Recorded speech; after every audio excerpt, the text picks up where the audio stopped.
Frédéric, bonjour. Nous allons parler d'innovation pédagogique.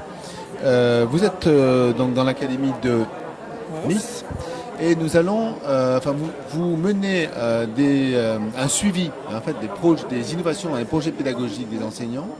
Est-ce que vous pouvez nous expliquer, déjà votre rôle toute l'année et la dialectique qu'il peut y avoir entre un événement comme Ecritech et ce qui se passe en classe? Alors effectivement, donc je suis conseillère académique en innovation expérimentation, c'est-à-dire qu'en fait l'équipe avec qui travaille avec moi accompagne les équipes ou les professeurs qui ont des pratiques innovantes et qui les déclarent. Donc c'est le recteur qui lance un appel à projet en début d'année et puis les établissements, les équipes du premier comme du second degré font remonter ce qu'elles font.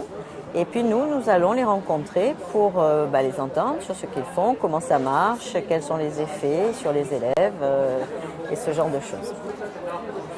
Donc voilà ce que je fais. Alors le lien, et si on m'a demandé de m'occuper du colloque, c'est parce que justement la pratique, je dirais, de l'accompagnement des équipes innovantes vise le développement professionnel des enseignants. Donc un colloque comme Ecritech, c'est à la fois la présence de chercheurs, d'experts qui viennent transmettre l'état de leur savoir ou du savoir sur un domaine. Donc les enseignants qui viennent là, et sont très nombreux, sont effectivement là pour connaître des choses, apprendre des choses, mais ensuite, une fois qu'on s'est nourri, il va s'agir de permettre aux élèves de profiter de ce savoir.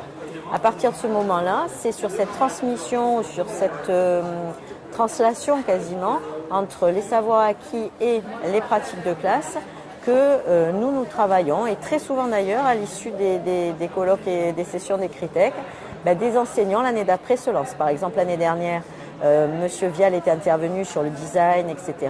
On a eu des expérimentations qui sont nées dans les classes et que le Cardi accompagne.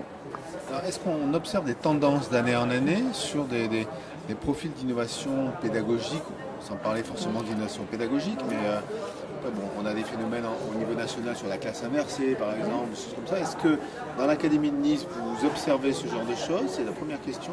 Deuxième question, ça représente un volume d'enseignants de combien d'enseignants sur une académie comme Nice?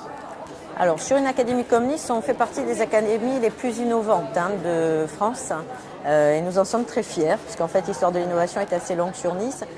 Pour vous donner un chiffre, sur la base nationale Experitech, l'Académie de Nice compte plus de 470 innovations. Ce qui, en termes de ratio par rapport à de grandes académies, est vraiment très important. Votre première question? La première question, c'est les tendances. Je vais donner un exemple. Alors, on a eu là, on voit une tendance autour des coopérations, de toutes les activités ou de toutes les situations pédagogiques qui peuvent favoriser les coopérations. Alors, coopération entre élèves, bien sûr, coopération entre classes, coopération entre établissements. On a une tendance aussi sur une réflexion autour de l'espace, de l'ergonomie d'espace, du design, etc.